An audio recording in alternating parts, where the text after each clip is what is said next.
Hey, everybody. Welcome to the Faith Church Podcast. I'm your host, Jay Williams, and joining me today are two very special guests. One is someone who does not like to be referred to as a guest, Jeff Clossy. Good morning, everybody. Good morning. Co-host Jeff here. And also joining us today is intern Tiffany. Good morning, everybody. This is so exciting. I can't even handle it. Can't contain it. I'm not so sure. It's going to be wild. Jury's still out for me. I feel like already, if people knew the preamble to this, I'm already starting to get ganged up on a little bit, I feel like. Also, if anybody could see this, I'm sitting like at your feet, like both of you. Yep. Both of you are towering over me. Yeah, but you're the one that has all the controls, so... That means I'm doing all the work. But it is true. I am towering over you, Jay. Yeah. Well, this is not a norm for me. I'm typically much shorter, so this is just for my ego boost. Yeah. I need it. Well, I also get to control the levels. I think Jeff's a little quiet right now, which that's probably better for everybody. He always does that to me. Makes me so quiet. No, you're just, yeah, because you're always like, you have range. You'll every once in a while hit one syllable that'll be super loud and it'll peak. And then that's it. And then the rest of it is very chill. It takes a lot of practice to do that, too. You know, it's not an easy thing just to pull that off like that. See right there? Yeah, Well, yeah. that was intentional. That wasn't even that. That wasn't even like what you might be surprised how. Okay. All right. I don't know how this is going to go. People are used to this. We don't. It's okay. Except for they're not. I know it's going to be great. People I'm are excited used to have to Tiffany what? here. The first few minutes are just this.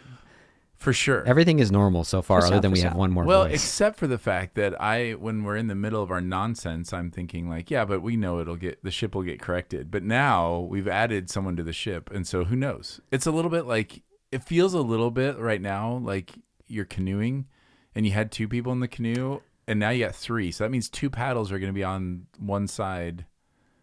And two people are standing and one is sitting. That's not how that works. No, there's always one person in the like the person that's in the middle is always just sitting there. They're not doing anything. Listen. And I've tipped canoes. So twice. wait, so which one of us is in the middle? Well, it's Which one of usually us the is doing heaviest nothing? person is in the back, and then lightest That's me. is in the front or in the So center. Jeff's doing nothing. Sure. So Hey, the middle weighted person is the one in the middle? It depends. They might be in the front. They could be in the front or the middle. It's So the one of back you is two. the most important part because you're the one that steers. I'm the you most important steer part. I'm the canoe. heaviest. I'm the heaviest You're the most important. in every way. Anchor most this thing, important. I'm the Jay. anchor. I'm the anchor Wow. that weighs us down. You get to I'm the steer one us in whatever direction. Gosh, do you get to steer? This is so fitting.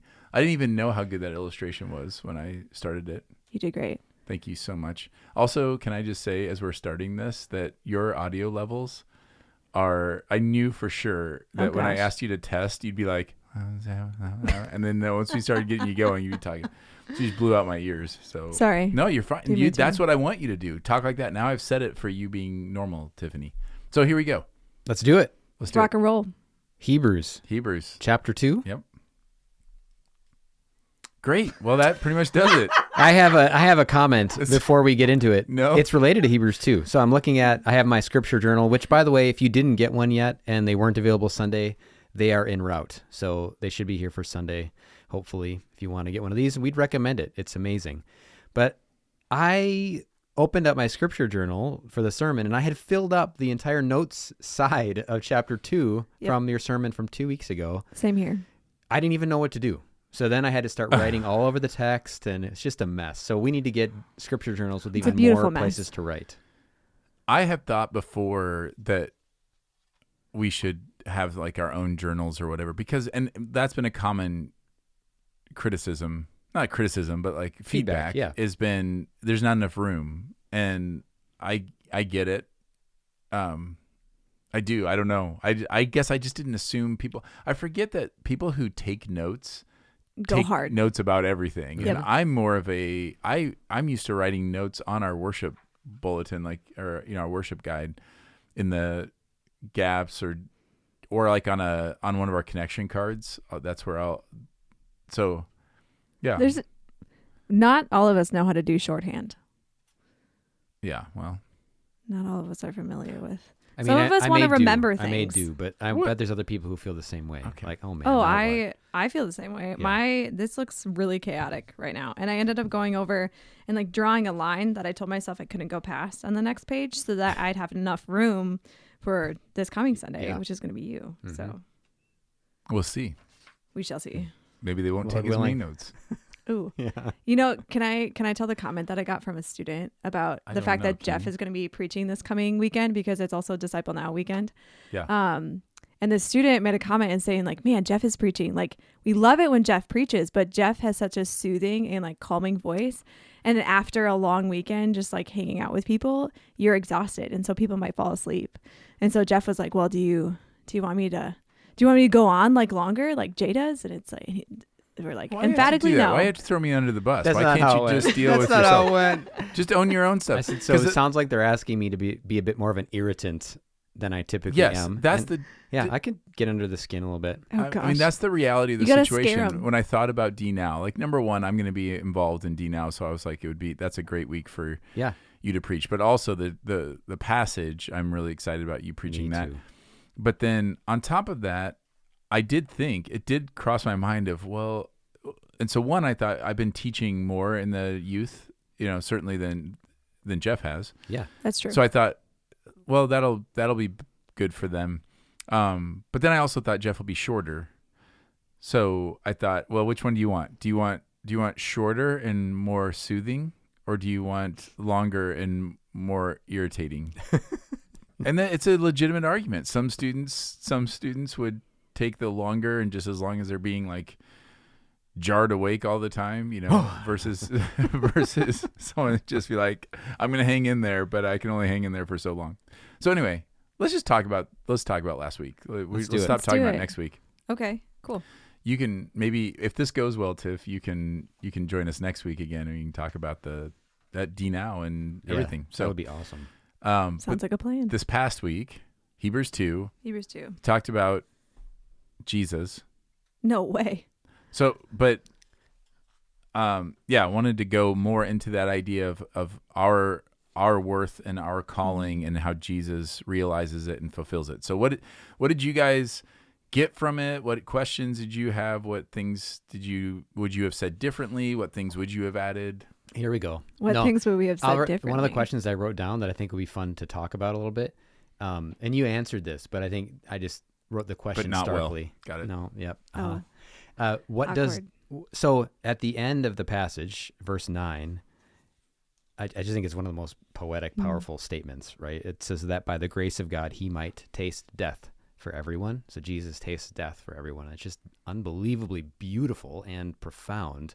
The thing I wrote next to it in my journal here is, what does death taste like? Meaning, like, what are we getting at there? Does that mean he just like sipped on it? Does it mean that I don't know. So that's the question I want to throw out for you two. When you read that and you think about that, I mean, it's really a poetic image, but it's powerful. So what does it mean that Jesus tasted death? Well, the Greek word there, which I didn't go into because I often don't, is just, well, I'm not going to say what the word, but it He's a basically Greek means scholar. experienced. Like he experienced death. So I did think about it because taste is such an interesting translation. If you think about it in terms of like the way we would use that, one way that a person might use taste is like they just kind of dip their toe into it, but that's not Like that's a not- sip. right? Like Yeah. a sip, or like a, and you could even theologically go there of like, well, because death didn't defeat him, so like, does it mean that he didn't fully succumb to death, so he just kind of tasted it? But I don't think that's what the author's getting at there. It's that he like ingested it. Like we think about the way that we would talk about it, like he fully took it on and experienced it on for everyone. I think the question, I mean, so you can go ahead and you guys can talk more about that question, but the follow-up question to it, I think that would be included in that is, well, in what way did he experience it for all of us? Because it's not like we don't now experience it. Mm-hmm. So he tastes it, he experiences it for everyone. Well, there's all these questions of, well, who's the everyone? And what does it mean that he experienced it for me? Because I know that unless he returns during my lifetime, I'm also going to taste death. Mm-hmm. Yeah. What do you think, Tiffany? When you first mentioned it, when it talks about like what does death taste like, I automatically thought of Jesus in the Garden of Gethsemane, and when he in Matthew 26, it's when he's going to just pray, and he asks like some of his disciples to sit with him while he prays. And his prayer in verse in Matthew 26 verse 39 says, and going a little farther, he fell on his face and he prayed, "My Father, if it be possible, let this cup pass from me. Nevertheless, not as I will, but as you will." And it doesn't tell us exactly what the taste is like, but it does reiterate that idea that like this was a cup like that Jesus participated in and drank from, that we are not able to, like that we are supposed to, but that we are not fully able to, because there's so much of the brunt of the weight of our sin that we don't carry. Like we do carry a lot of the consequence, and we do carry we still carry a lot of the guilt and the shame that is like not meant for us to continue to carry. But the majority of that weight, and like Jesus is one who paid for that. He is telling us that like this is not a weight that we need to continue to carry anymore. Like this is a weight that he has relieved us from, because the majority of that weight, what that weight was, is this separation that we have like from God. And so being able to, like you mentioned, 2 Corinthians 5, like we have become reconciled. Like our relationship with God has changed, and we are brought back into that fold with him. And so it wasn't just that Jesus tasted death, but it was what his death achieved that verse talks about. So those were just kind of my like initial thoughts. Yeah, I mean, I agree with that. I think that, Jay, your question, your add-on question, I think is really profound to think about that. What does that mean? We still die. Like, like you said, barring his return, I will die one day. And this gets a little bit into this next passage too, but I think that death is no longer for us because of what Jesus did. It's no longer something that we need to be afraid of. It's no longer, it's no longer an enemy in which we are powerless before, that just threatens to basically forever separate us from the one who made us. All that is good, all that is life, all that is beautiful, Jesus entered into that already. And because he did that, we don't. Yeah. And it's those who trust in him, right? It's those who are his family, which is what we're going to get into this week. But that's who experiences that reality. Jay, what were you thinking too when you asked that? I'm curious what was rumbling through your mind. Rumbling? Yeah.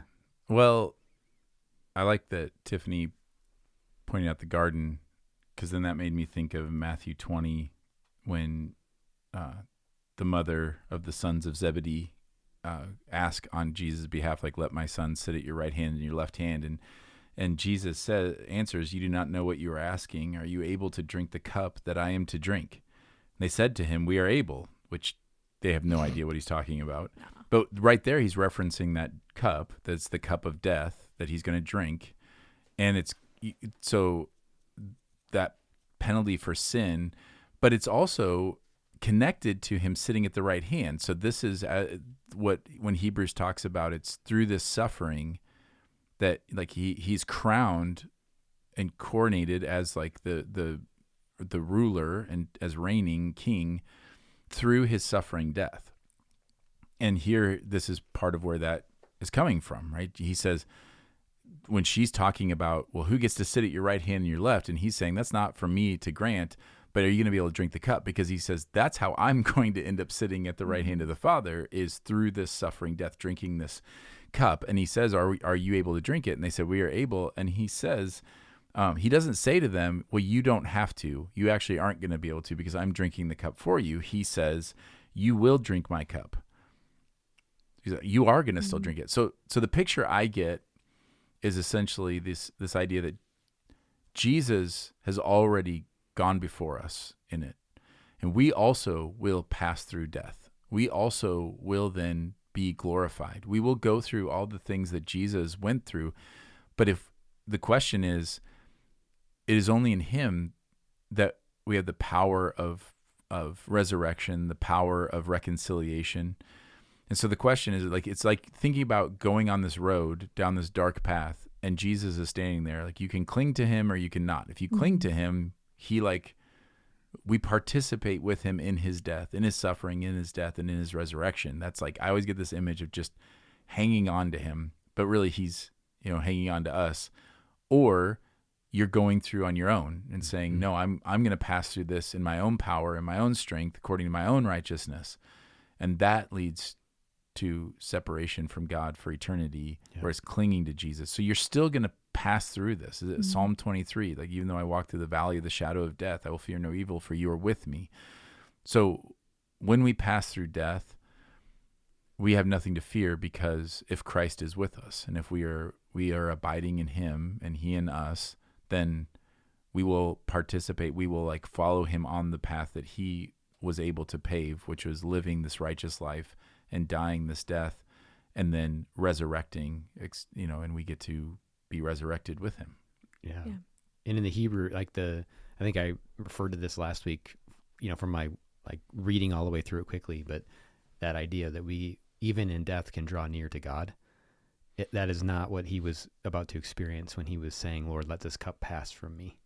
He was actually, he knew that it wouldn't be drawing near to his Father, that would be the problem. That would be the issue that he would be facing, that he had never faced ever for eternity. And that's what because of his death, right, then we know even in death we draw near to him, which the fear is judgment, really. If there's no judgment, death has lost its sting. I think that's the biblical phrase. But yeah, I mean, that to me, the way the Hebrews is putting this is just profound. And I don't know that that he might taste death for everyone. That whole phrasing there, really the whole sentence, it backs up further, talking about angels too.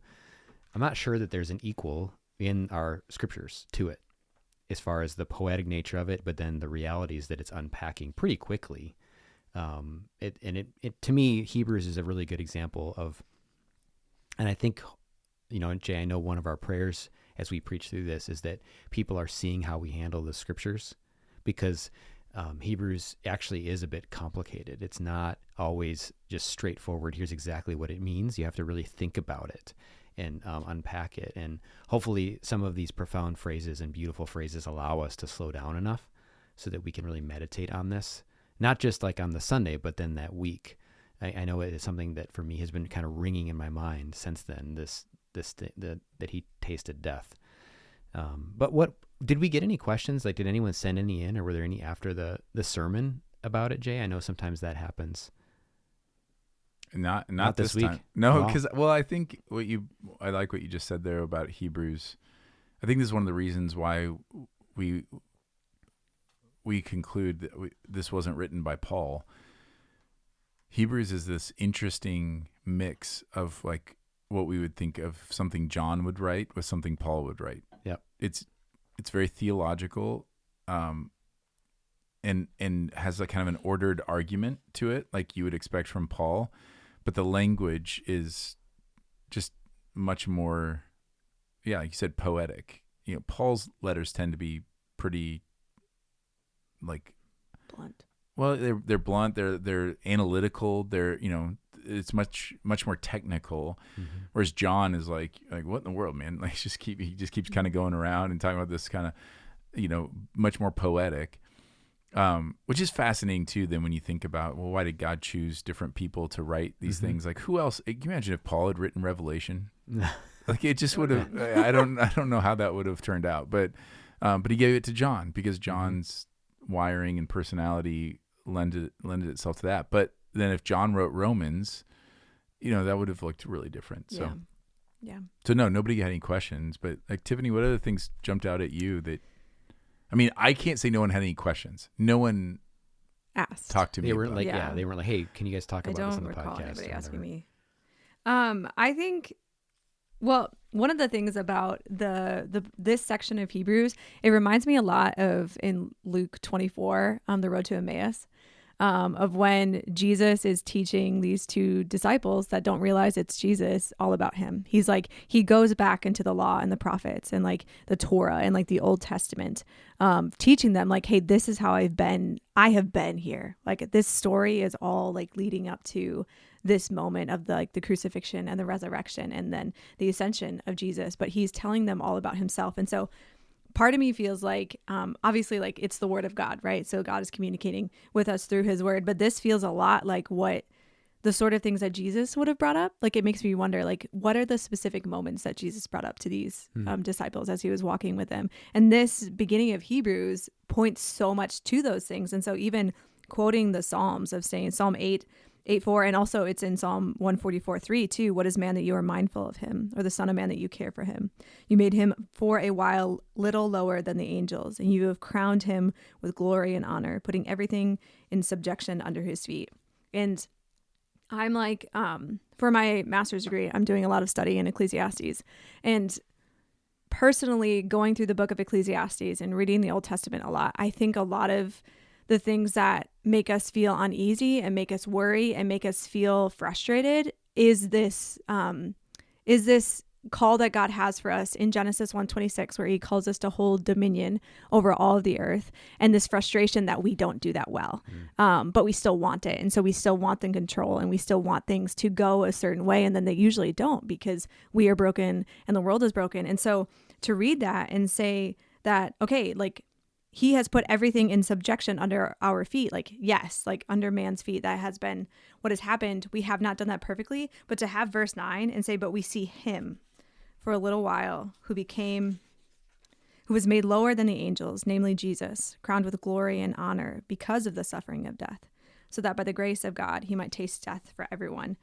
And so there is, like you talked about on Sunday, this redemption of dominion, this redemption of the way things that were meant to be, and showing us what it looks like to actually be the ones that hold dominion and be the ones that were made in the image of God. And so when we're frustrated and when we are in this space where we want more control, or we're upset that things are not under our control, we can turn to passages like this and remember, like, oh, but Jesus really is. Like, Jesus shows us what that looks like. Jesus shows us what, like, true dominion is, especially on earth, especially under the sun, when things don't make sense in the way that we want them to make sense. Yeah, and I think that whole idea of him redeeming and restoring our dominion, again, when you go back to Matthew 20, it starts to make a lot of sense. Why does Jesus connect the question of, can I sit at your right hand and your left hand, or can my son sit there, is a question of reigning. It's a question of dominion. Mm-hmm. Can they have dominion with you? Can they rule with you, alongside of you? And he says, that's not for me to grant, but are you going to be able to drink the cup? So there's this idea of, like, okay, I got to go through death in order to be able to be there. But then he immediately then goes into talking about authority. And he says, like, you're thinking about this. You're thinking about dominion and reign in these worldly ways. That's not how this works. When you're sitting there reigning with me, it is not to oppress or to lord it over people like the Gentiles do, but instead you're going to be the servant of all. So he's also redeeming what dominion means. And I think that's something I wish I'd had more time to go into on Sunday. There's just not enough time to cover everything. I did kind of give the disclaimer that when we say dominion, we're not talking about, through worldly means like power and, political influence or, whatever, financial power. It is that subversive kingdom that if you're going to reign with Jesus here and in eternity, we have to participate in his death, which means dying to myself and releasing my own kingdom. And then we reign with him in the way he reigns here in this kingdom, which right now is this subversive dominion. It's how we get that kind of exchange of, in Genesis, it's, it's to be fruitful and multiply. And now we'd say, okay, that's the Great Commission, is this be fruitful and multiply. It's not in our, it's not obvious to us that we reign, right? Like, that's the whole point. We don't see this right now. It's not obvious that we have this place with Jesus. Just like it's not obvious that Jesus reigns right now, but he does. He reigns right now. It's not obvious. And so. Well, and you pointed this out too, that's I like how I don't remember exactly how you said it, Jay, but it really struck me. And I was thinking, preach it. I didn't say it out loud because that's not the kind of Baptist I am, but I was thinking it. But you said this is not, the gospel is not just about managing our sin. Mm-hmm. It is actually about restoring our human vocation, which is to reign with him. It's to image him, but that includes the reigning. And so much of our challenge with that right now is we can feel that we are made to do that, but we do it, like when we do it, we boomerang so quickly back on our kingdom that we just clash. So that's where every war comes from. That's where every fight, every relational conflict, it comes from the fact that he made us in his image to have dominion, to reign in a good sense. Like, you're right, we need to define dominion, right? Because that can sound like oppression. But the way that he made us to reign was under him for good in his kingdom. And that's why the transformation of our heart, the transformation of the deep heart motives and desires is so crucial, because we will never be able to reign with him as we were made to reign with him until we have been transformed in that way. Because then we're always like, there's always this sense of continual self-protection, just self-centeredness, and then also trying to, you mentioned this too, like there's something to prove, like we need to somehow earn our identity and who we are. This is all received, right? This is all from him and by his design. So it gets at, I think, the bigger picture and the deeper picture of why the call to holiness, the call to obedience, why it is so important. It is not just so we don't feel guilty. It is not just so that we have days that are smooth sailing. It's a much bigger purpose that God has for humanity, which is glorious. And that even that glory is it's a royal thing, right? It's this reign that we have with him. It's Romans 8. It is. Yeah, and it's there. And I think it's so interesting. You can read Romans 8, which I think for probably a lot of people listening, Romans 8 is a favorite passage, but you can miss the reign in there. And that'd be a good one to read back through and just see it in there. I think it's so critical too. That's what I was trying to. This was one of those sermons where I just immediately felt just completely ill-equipped because you're trying to awaken hearts to things that it's not possible through human reasoning. Like, if you realize what you were made for, if you could grasp how God sees you, it would radically transform the way you function on a day-to-day basis.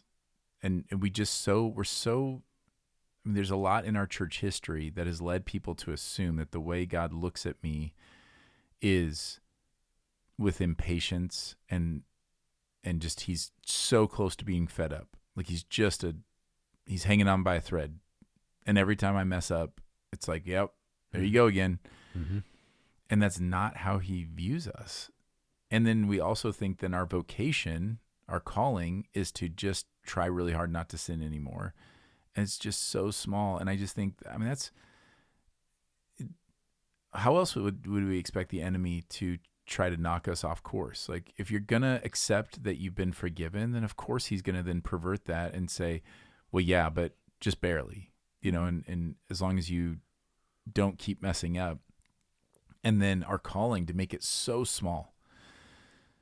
And it's so much bigger than we can imagine. And I just think, like, I was then thinking too about 1 Corinthians 4. There's so many things that just pop. You said that this is all received. Like, it's just this identity that's received. And that's really hard for us to grasp, because we are a people who like to earn things. Like, there's this whole thing of nobody likes to accept charity. That's like seen as a negative in our culture, right? To accept help or to accept charity. So much so that when we ask for help, we put a lot of disclaimers. Like, I don't like to ask for help, as if that's a virtue. Yeah. It's really fascinating how how our rebellion is so woven in that we praise characteristics that are of a rebellious kingdom, because we are the recipients of grace.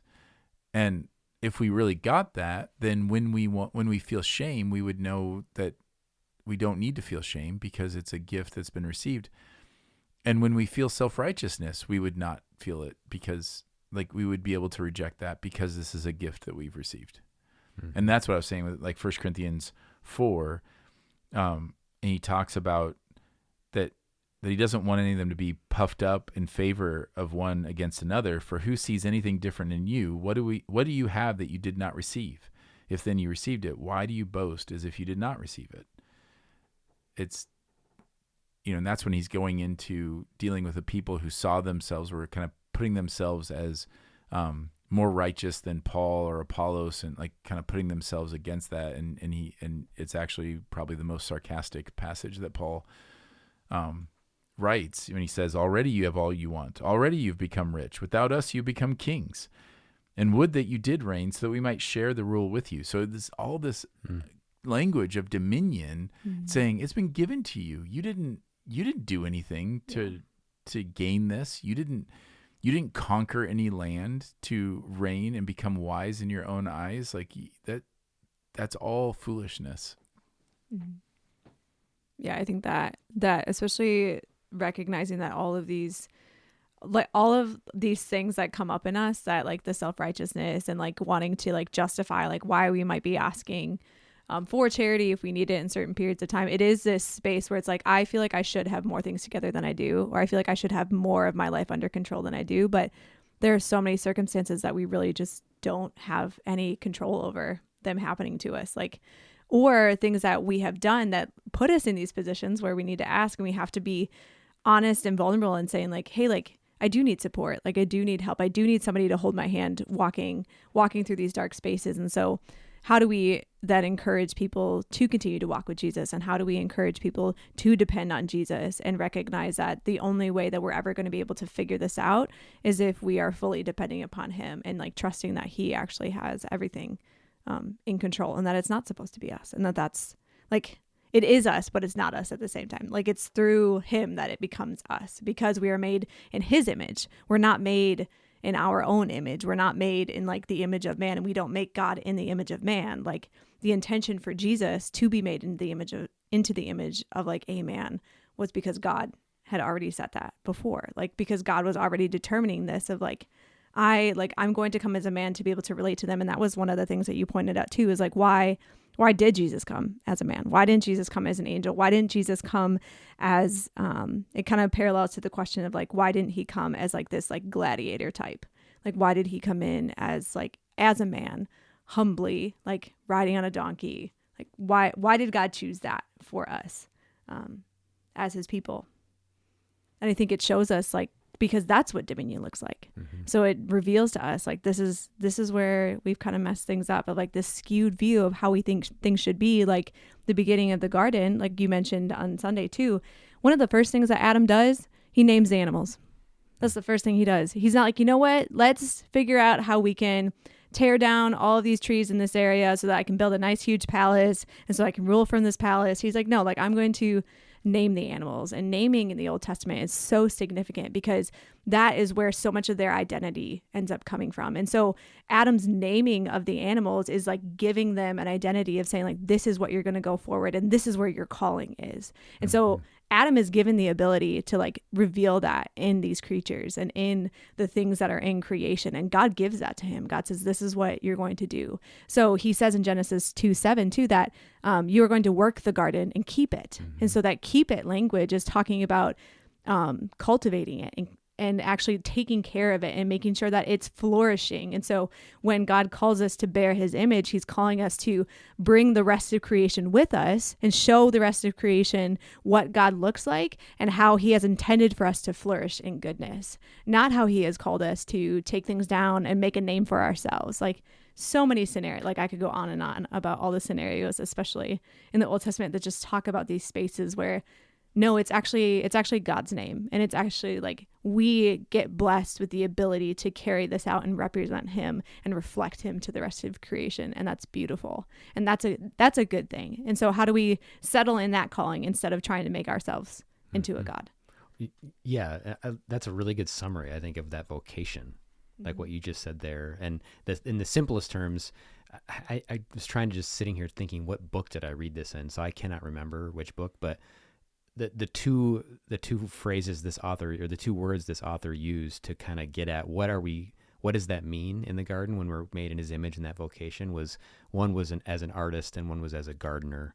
And the artist captures that he made us to be creative and to create, and the other one, the gardener, that we're made to be caretakers and cultivators. in both of those, you use the word flourishing. That is the word, right? It's for the good of creation under God. So not for our own, like that will be good for us, but it's not at the not for our good alone and at the expense of someone else's good. It's like the image of if you have a garden planted and there's weeds coming up, choking out the fruit-bearing plants, the gardener gets in there and takes care of it. That's the picture of it, right? And especially after sin entered the world, that also changed what that looks like. And how slow that process has to be too. Like the process of gardening is such a slow process too. And it gives a different image to the mission of God, like the Missio Dei, that it's not just just as much as it's not us gaining worldly power or influence and subjecting all things to us. Like it's not that, in which we spent a long time talking about that through the political series of what is our posture in that. But it's also, it can't be oversimplified. Can't oversimplify the Great Commission to just be about going and getting converts. Like that's not the whole of the mission. That would be like saying, that our job is to just go and plant a bunch of gardens but not caring for them, not making sure they're flourishing. The whole way that God reveals his glory is through these, like the flourishing kingdom here, which is happening from the inside out among his people. The only way that happens is that we grow more and more in Christ-likeness, and that we help one another, that we're cultivating that in these communities of faith. I know that I can get very bent on like, okay, we got to go, like we got to go, but there's also this stay and nourish and keep and cultivate. I don't know. I mean, I think part of what I was trying to get at too, when I went into that passage about we no longer regard anyone else according to the flesh, I wanted to try, and I this is one of the points I don't feel like I communicated well. So I'll try again here. But it's the simplicity of, if we really did understand where our worth comes from and how valuable we are because God says we are, because God created us, and could really understand how he looks at us, it would make so many things look really silly. Like jealousy, for example, just looks so silly. Like how silly does the old prodigal son look? He just looks so sad. Yeah, that he can't rejoice. Like this is why one of the marks of a Christian community is we rejoice with those who rejoice. And a lot of people have talked about how it's actually not that hard often to weep with those who weep, but rejoicing with people who rejoice is harder a lot of times, because it feels like it puts me in a place of, you have something, like you're gaining something that I don't have. And that's a hard thing for us as people who want to kind of have dominion over our own kingdoms. But it looks so silly. And that's what the father says to the older brother. He's like, everything I had is always yours. It's always been yours. What do you have to be jealous about right now? What do you have to not celebrate? So I wanted to just get, like, if we really understood these things, how silly so much of our daily sin and daily struggles look in comparison to that. How silly that I would ever be jealous of anyone else when they are receiving God's grace, because I've received something. Like, we both get to receive all this. And then how silly and gross does like gossip and slander and judgment and all that look when we're talking about other sons and daughters of glory? It just looks really pathetic.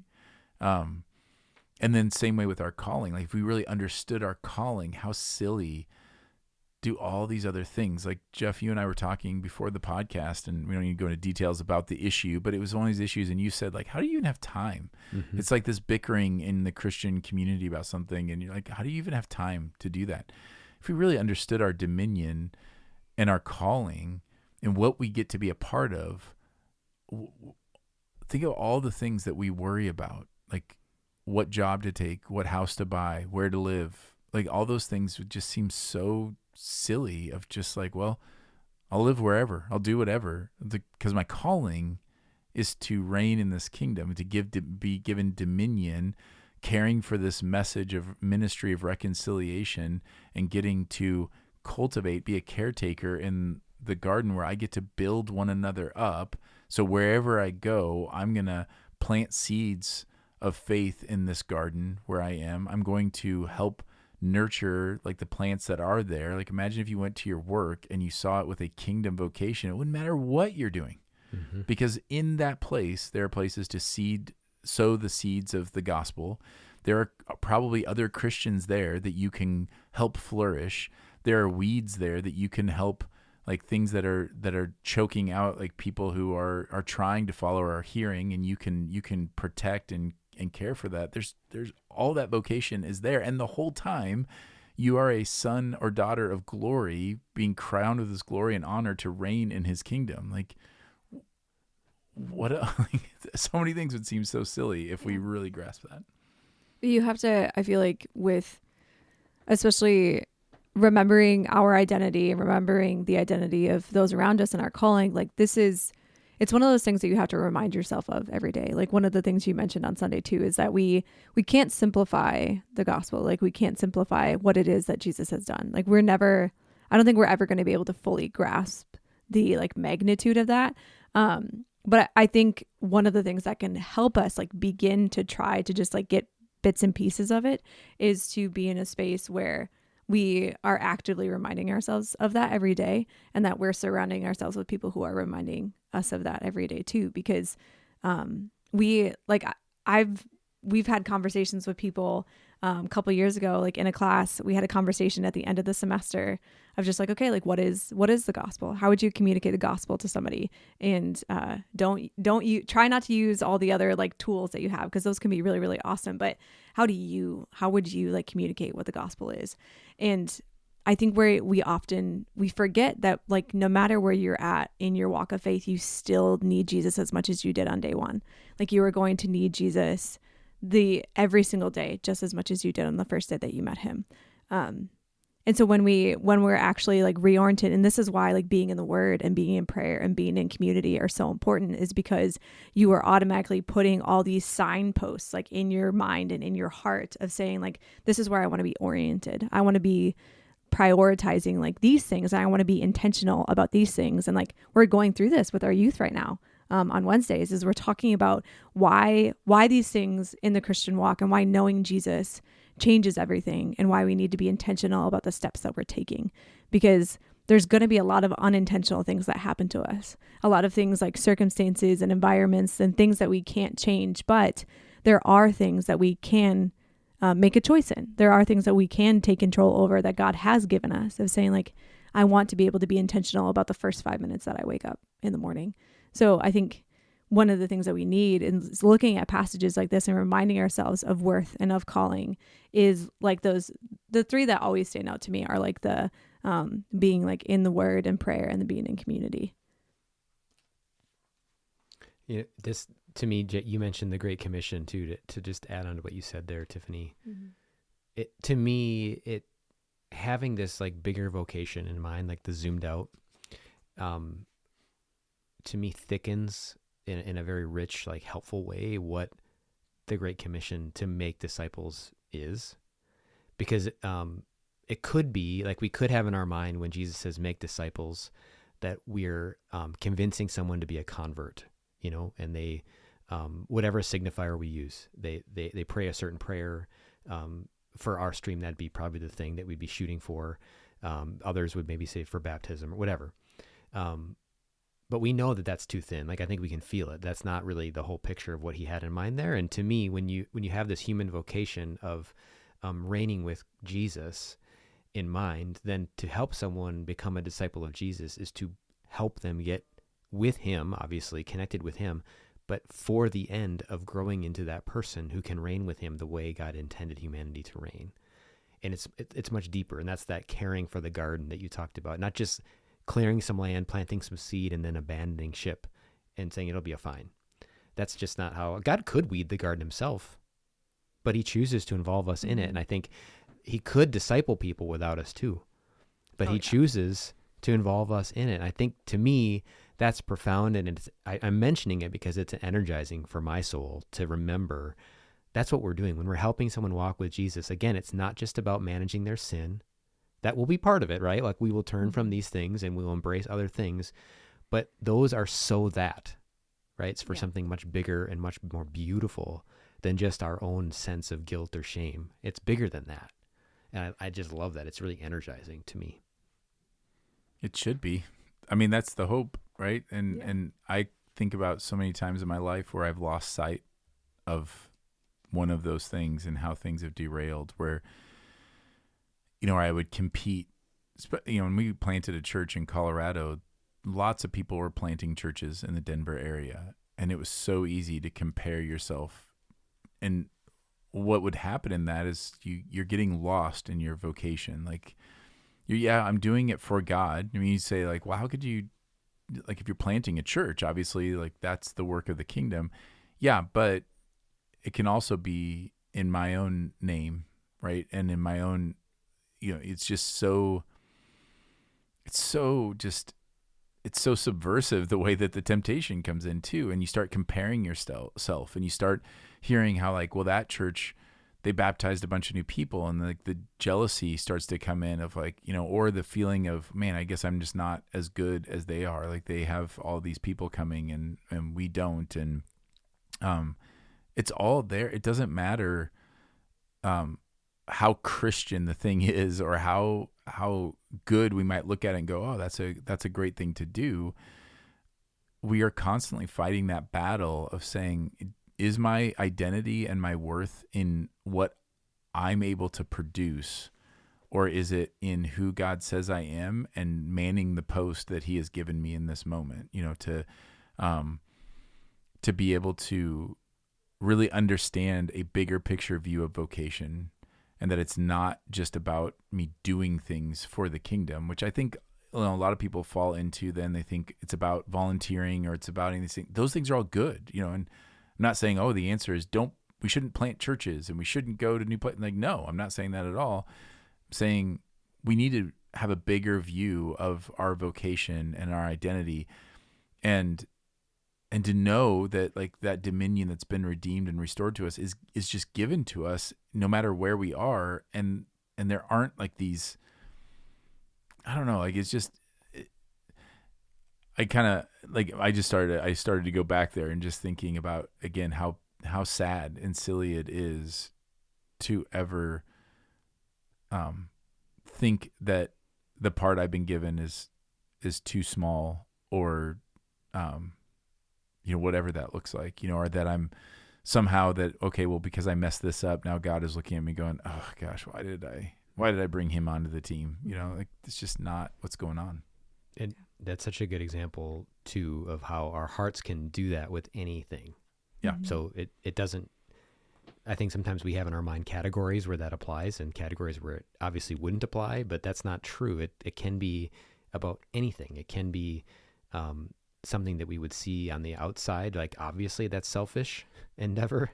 But then something really good, like planting a church or maybe giving money away. I mean, any of those things can be done. And Jesus gives example of that, right? Even giving can be done selfishly and for your kingdom and not his.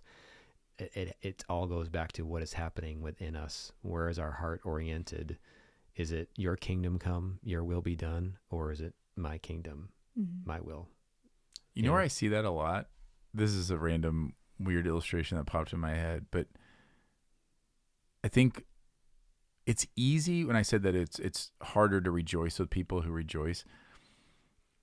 I see that in like building one another up. It's really easy to build somebody up when it's about something that you're not wired for and you're not good at. Right? Like it's much harder when it's something that you see as like, well, but that's my role. Like, that's what I do. Right? So I could go to somebody who has skills of like construction or whatever and just be like, man, he's so good at this, or she's so great at that. Like because my identity is not in that thing. Mm-hmm. I don't have any issue at all with somebody saying, Jeff is better at riding bikes than Jay is. I'd be like, yes. And I could, totally, praise you in that or whatever. But when it's something that we find our identity in, it's much harder when somebody, says, like, oh wow, when you see someone succeed at something, because then there just feels like there's this competition, which is what's going on with the sons of Zebedee, with the mom, is like there's this competition. It's not enough that you are here and disciples with them, like you're going to reign with Jesus. It's like, but I want to be up a little higher. I don't know if you guys have experienced that, of like, and that just goes at our identity. So if you're wondering like, oh, do I do this? Like, oh no, I can build other people up. I can be effusive in my, I can be excited for them. Another example is like healing, right? Like if it's so easy to rejoice with someone who is, say, healed from cancer, if you are not sick with cancer. But if you have cancer, it is much harder to rejoice. Like anything where it's like our identity or our experience or our worth or our wondering, like, okay, well then where it's harder. What do you guys think about that? Agree, disagree? Agree. It makes me think of, I was just talking with Jeff about this, like this past week. There was a session at a conference at Moody one time that there was a guy who was sharing something very similar, where they're like, their son was like all of a sudden having these seizures and they didn't know what was going on, and they had to bring him into children's hospital. And the dad and the mom, he was a pastor at the time, and they were able to like pray with so many of the parents that were in this like children's ward, just like trying to figure out what was going on with their kids and praying for them to get better. And he saw so many kids like walk in and walk out of there better. And yet his son was always still like so burdened with this sickness, and they still didn't know what it was. And he remembers like wrestling. So he shared like his own wrestling of like, the whole session was called the frustrating gospel, of when there's these scenarios where we end up comparing, whether intentionally or unintentionally, comparing our lives and comparing our struggle with that of those around us, and asking God, like, why would you heal in this scenario and not in this scenario? Like, why would you provide in this scenario and not in this one? And I think there's that tension is so necessary though for us to be able to wrestle with like what actually is guiding us, like what actually is determining our identity. Because there's another author, Henry Nouwen, who writes in his book Compassion, he writes that like competition is so contrary to the gospel. He's like, if there's anything that is like entirely contrary to the gospel, it's competition. And he contrasts that with a lot of different things throughout the book, but he encourages like those of us, because I'm competitive. Like I've been competitive since I was born, literally, like have always competed with my siblings and those around me, whether outwardly or inwardly. Like there's always been this internal battle for me. And so to try to rewire and say, like, instead of being competitive in this scenario, like how can I be more compassionate? Like how can I be more like actually giving and like taking a step back of saying, like, this is recognizing like how beautiful like a lot of those achievements and those gifts that God does give us, and recognizing who they are from. So like it makes it like it's not about like the gift itself, it's not about the thing that was done well or whatever it is, like it's about the fact that like God has brought that about. Like God is the one that gives us that ability. God is the one that gives us these gifts, and we get to rejoice with them because like we get to serve like this kind of God that would bless us in that way, instead of automatically being like, okay, why doesn't God give me that? It's like, but God is the one who gives. Does that make sense? Mm-hmm. Yeah, and that's who we get to reign with and we abide in. So yeah, when you get to see him do those things, then you say, yeah, and that's my king, and we all we get to rejoice in that. And you're right, like that it's just so hard when it's so hard not to get into our own kingdoms. And so that's what I mean when I try to articulate a lot that a really sinister way of going about this that we just don't even often see in our own hearts is how often it is really pursuing our own kingdom, but we've just worked really hard to make our kingdom look very Christian. Mm-hmm. And so I'm pursuing these things, a successful career, a healthy family, work, Christian work and all this stuff. But what I'm actually doing is building my own kingdom. I'm just doing it, in this Christian way, and then asking God to bless my illegitimate kingdom, and then being mad when he doesn't do things that serve, when he does things that serve his kingdom. So if I'm going to walk through a road of suffering And I don't want that, because my kingdom, that's not the plan for my kingdom. And he does things, but I'm going to display his glory and his sufficiency through my suffering. Well, if I want his kingdom, then it doesn't mean I won't grieve over that. It doesn't mean that that's not going to be, that it's easy at all. But there's just a different posture. Same way, like when Paul talks about, like, some vessels are used for honorable use and dishonorable use. Like, who are you? So if my role in the kingdom and the spreading of the gospel was to plant a church that ultimately failed, well, if it's about my kingdom and me being seen as like the best church planter, well, then that's a failure. But if it's for his kingdom to either be, something that other people could learn from, or that where I could be an encouragement to other church planters who maybe failed as a church planter and then they're trying to be a pastor somewhere or whatever, like whatever that is, then I can rejoice. I can rejoice with church planters who plant churches that become, incredibly impactful and awesome. I can rejoice with people who have found their identity in Christ and have found a different vocation or different like calling of what they're to do on earth. Like, there's so many things that I can do when I just say, like, okay, my calling, my vocation is to tend to this garden, and whatever I see that needs to be done in it, I'm going to do. And God in his kindness puts us in places and how he's wired us. Like, it's always a mixed bag, right? As far as where he puts us in that vocation. Sometimes he's going to put you in the place that you least think you should be. Like you see that many times in the Old Testament where he uses the least likely person. We see it in the New Testament. And then also he often puts you in places where he's actually wired something in you to, that to be good at. And so I never know what fully to do with that when people say, like, well, how do I then tend to the garden? Like, I have gifts in this area, and it's common that God will use the gifts. He gave them to you after all. But it's also common that he will then also put you in places where you can't rely on your own gifts because you have to rely on him. He does both. But in all of that, keeping this bigger picture view of what my calling is to have dominion with him. It's incredibly valuable and important, but it's a gift that I've received this dominion. I didn't earn it. I didn't audition for it. He just lets me be a part of it and calls me to be a part of it.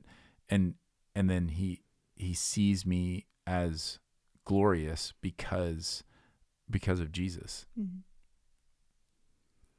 What I'm thinking about right now is it might be helpful to have a little conversation about what would we do.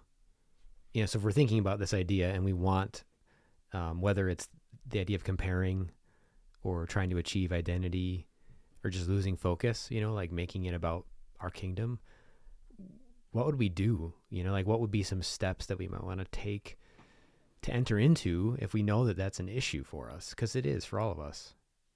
So what comes to your guys' mind about, if you want to start, maybe the word is embracing and celebrating that is part of what God made us for.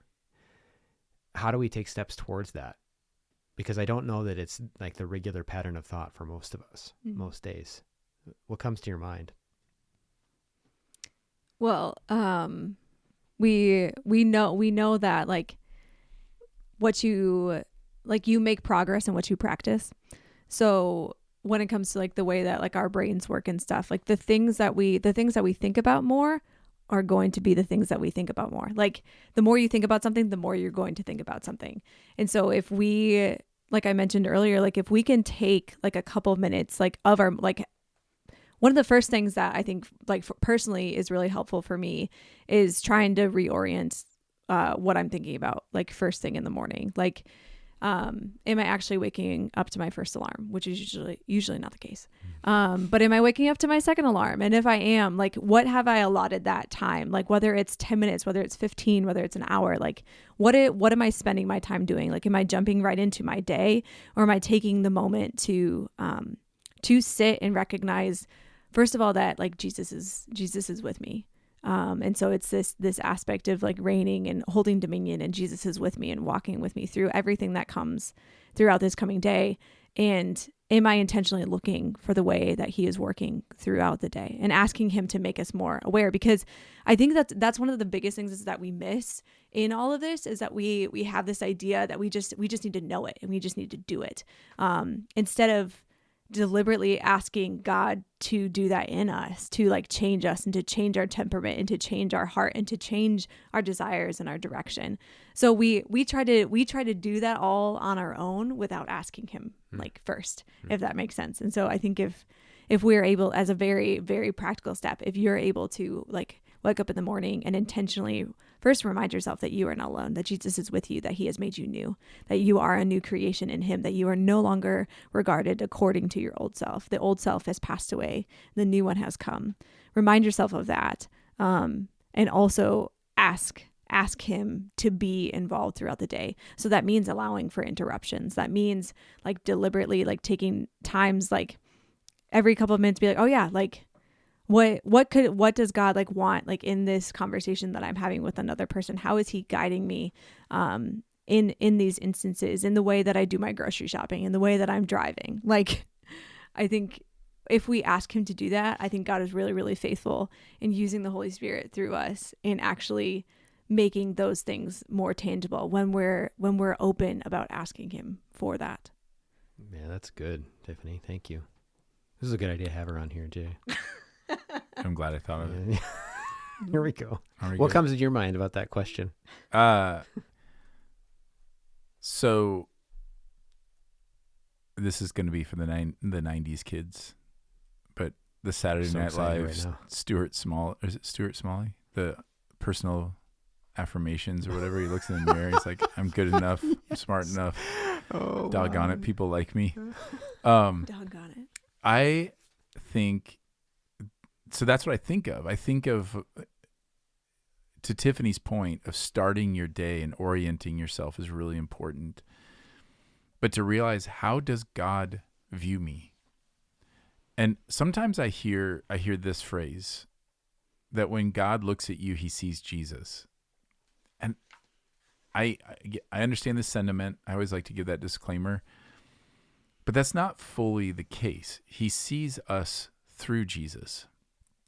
So what that means very significantly is when God looks at me, he doesn't look at me according to my performance, according to what the previous 24 hours were like. He doesn't love me any more or any less based on what has come before, no matter how much faith I've exhibited in the previous 24 hours or how much I've struggled with sin. But it's not because he's blind to who I am. He doesn't just see Jesus, and so he's like, he doesn't even know who Jay is. He sees me of who I'm becoming and who he created me to be. There's so many parallels. I often feel that way in coaching. You know, like a kid, when you're coaching youth basketball, a kid defines himself on how many shots he makes and everything. Like, did he mess up or did he not? And then they get too high and too low. So if they make some shots, it doesn't matter how they went about it. And if they don't, then they feel terrible. But what coaches see is, I see potential, like who you're becoming. And then when there are those moments, I'm just rejoicing over those moments. Like you have to like look at them and go, there, like that's where you are actually exhibiting all these gifts. Well, how much more does God, who created us in that? So he knows exactly who you are, who he created you to be, and who you're becoming. And that's who he sees. And so if you've ever had somebody in your life who you knew, like knows you and sees you and believes in you, like how life-giving are those people? Like just a person that you know, when you mess up or whatever, they're like, yeah, I don't define you by that. I know what you're capable of. Well, God is that to an infinite degree. And in the Spirit, we get to actually abide in him and walk with him. That's who you are walking with, is the one who sees you. So I think, one, just really orienting yourself around that idea of how God views you, because so many of us start our days already feeling like we're behind the eight ball. Like we already didn't perform. We didn't get up at our first alarm. We didn't have time to read as much as we wanted to read or read at all. We forgot to pray. We just immediately are behind the eight ball. And once you're behind the 8 ball, we have a tendency to isolate and distract because I just don't want to go back there. I don't want to. And so if we could, just take practical steps to kind of affirm. And Romans 8 is a great place to go for identity. 2 Corinthians 5 is a great place to go. What's that? And 4. And 4. I mean, yeah. The Bible. The Bible is a great place to go for your identity. Genesis 1. Psalm 139. Psalm 139 is a beautiful place. That was one of the first Psalms that I memorized outside of Psalm 23 because of that. Mm-hmm. And then to realize that what you are about to do in a given day, in any moment that you get into, has eternal significance. Every interaction. It's really incredible. And when you realize the success of the kingdom is not dependent on your success in that moment, then it's like you get all the significance of a moment with none of the pressure. Mm-hmm. Like in the world, you can't have significance without pressure, right? Like nobody cares if I make a free throw by myself in the gym. Like there's no pressure, but there's also no significance. But if you like have the ball at the end of a game, then there's a lot of pressure, but there's a lot of significance. In the kingdom, we get all the significance with none of the pressure, which is wild to think about that. To think that every interaction you have is still dependent on the grace of God and the power of God, but it has eternal weight, has eternal significance. So when you interact with somebody at the store in a kingdom-like way that has eternal ramifications and impact, and then like how could anybody feel insignificant going through a day like that? And so then reminding yourself in any situation, those two things, how does God view me right now? And what is my calling? What is my vocation right now? And what's interesting about that is when we do that, when I do that, I all of a sudden realize things get much bigger in a healthier way, and I get less fixated on little things, right? So no longer is it like how quickly I get home or even what I made for dinner or anything like that. Like my how God sees me and what my true vocation and dominion is right now is so I think that would be just that constant reorientation around that, reorienting myself around those two things, my worth and my calling. Yeah, it's just the remembering of those. I mean, I know for myself that I quickly forget. I do. And I'm immersing myself in the text for this Sunday, and by next Wednesday, I could forget all of it. I really could. And I think it's just that we can be so distracted by things that feel really, really big and really, really important. And so I agree with what you both said. I think it's powerful. Again, I say this every week, but for me, the Lord's Prayer is one of the tools that God has used to help me with this idea. Jesus really, really intentional how he started that about God's kingdom. And when you are praying for his kingdom, he shapes your heart. He shapes my heart, and I trip over my own kingdom as I pray for his. And that's how he alerts me.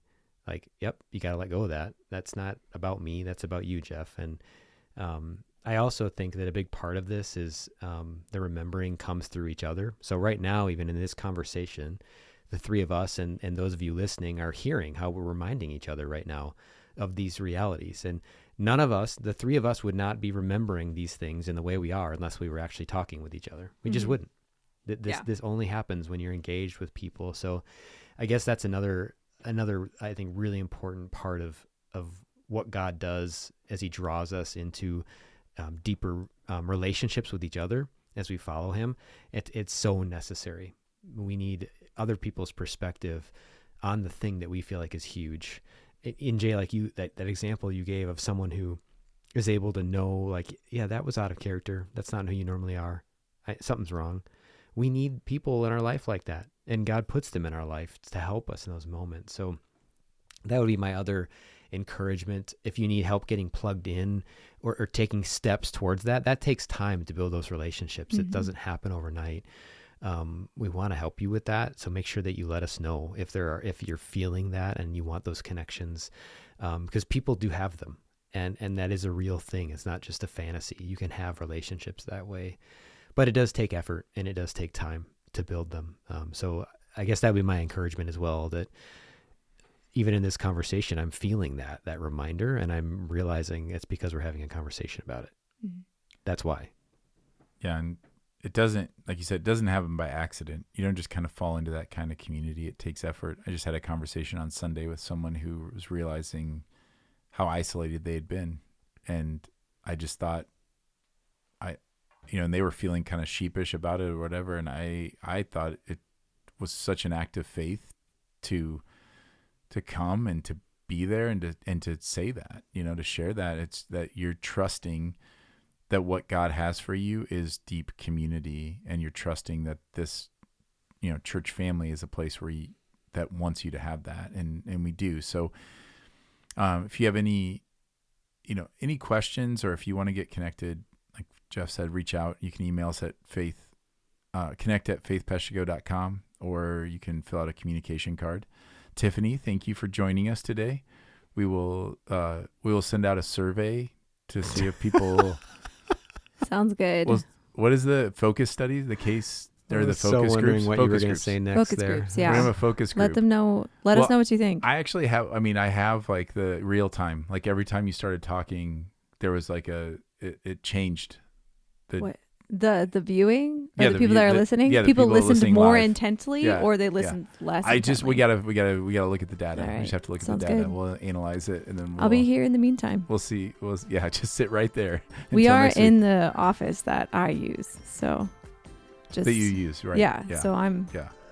I'll be literally You'll be here literally in the here. same space. You actually in where Jeff sits. You sit where. Yeah, Jeff I sits. do. I avoid this spot that has all the computers. Nobody and can stuff. see anything. This is so pointless. This is like Radio 101 is stop talking about what people can't see. And so I'm going to stop doing that. But we really appreciate you listening and taking the time.